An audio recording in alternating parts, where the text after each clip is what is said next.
They say dinner's complicated, so let's make it easy. We're making chicken shawarma with rice and pita bread. What you need is chicken thighs. No, I'm using a whole pack, but you can use whatever you got.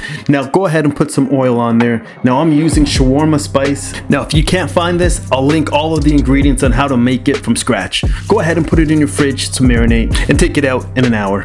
Put it in a baking dish and then go ahead and get an onion, chop it up, put it on top.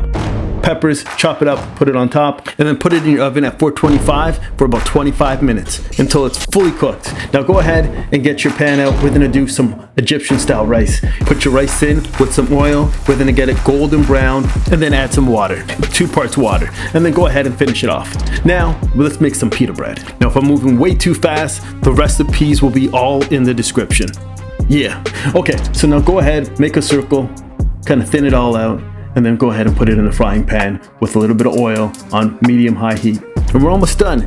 If you have any questions, drop me a comment. And you want to see more? Hit the like and follow button and subscribe to this channel. See ya.